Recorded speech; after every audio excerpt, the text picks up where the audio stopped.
ملک کی بدلتی ہوئی صورتحال کے ساتھ میں ہوں آپ کا ہوسٹ محمد باسط خان اور میرے ساتھ موجود ہے میرا کیمرہ مین عمران یونس۔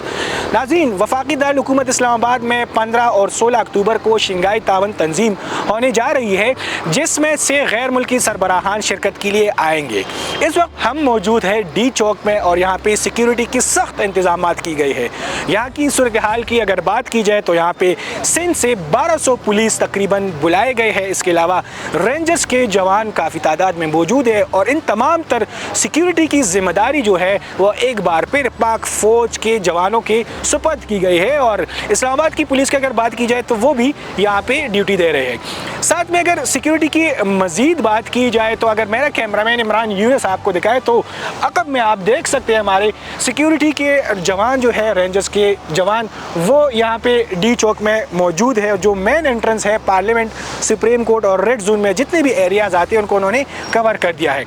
کنٹینرز کی اگر بات کی جائے تو پہلے سے ہی اسلام آباد کو کنٹینر سے جو ہے وہ سیل کر دیا گیا تھا۔ اس کے علاوہ بیوٹیفیکیشن کی اگر بات کی جائے تو اسلام آباد میں جتنی بھی اہم شہرائیں ہیں ان کی بیوٹیفیکیشن کا عمل بھی جا رہی ہے، کیونکہ جو سربراہان 10 سے 12 ممالک کے جو سربراہان اہم شاہراہوں سے آئیں گے تو ان کے لیے جگہ جگہ پہ جو ہے بیوٹیفیکیشن کی گئی ہے، جگہ جگہ پہ پول لگائے گئے ہیں، اور اس کے علاوہ جو روڈ کی جو سکیپنگ کا جو عمل ہے، لینڈ سکیپنگ کا، وہ بھی چل رہا ہے۔ اسلام آباد کی اگر اس ٹائم کی صورتحال کی اگر بات کی جائے تو اسلام آباد بالکل ایک دلہن کی طرح ان کے جو مناظر ہے وہ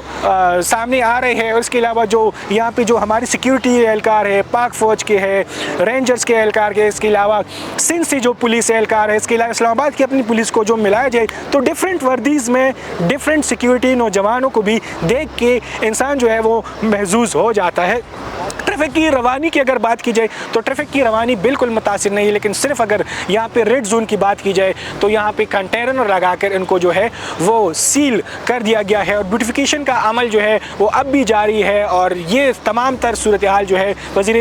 داخلہ ہمارے محسن نقوی صاحب ان کے نگرانی میں یہ سب کچھ بیوٹیفیکیشن کا عمل جاری ہے۔ ناظرین، اگر رات کی بات کی جائے تو اسلام آباد میں جگہ جگہ پہ لائٹس لگائے گئے ہیں، برقی قمقموں سے مختلف بلڈنگز کے علاوہ جو فلائی اوورز ہیں ان کو بھی سجایا گیا ہے۔ اور یہ شنگھائی تعاون تنظیم کی اگر بات کی جائے تو اس بار سب سے خاص بات یہ ہے کہ 2014 کے بعد اس بار جو ہے پاکستانی گورنمنٹ کی جانب سے بھارت کو بھی جو ہے دعوت دی گئی تھی، اور ان میں سے جو بھارتی وزیر وزارت خارجہ ہے جے شنکر، وہ بھی پاکستان کی دعوت پہ یہاں پہ آئیں گے، اور اس میں سے ہم یہ بھی دیکھیں گے کیا اس آنے کے بعد پاک بھارت تعلقات میں کتنی بہتری آتی ہے، وہ تو آنے والا وقت بتائے گا۔ تو یہ تھی ناظرین آج کی صورتحال کہ ہم نے آپ کو ڈی چوک کے مناظر دکھائے۔ اسلام آباد کے باقی مناظر بھی آپ فوٹیج میں دیکھ سکتے ہیں کہ کس طرح اسلام آباد کو سجایا گیا ہے، اور شنگھائی تعاون تنظیم میں جو ہمارے آنے والے مہمان ہیں ان کو پاکستان کی جانب سے کس طرح ویلکم کیا جا رہا ہے۔ تو یہ تھی ہماری ویڈیو۔ مزید ویڈیوز اور اپڈیٹس کے لیے محمد باسط خان کے ساتھ جڑے رہیے۔ اللہ حافظ۔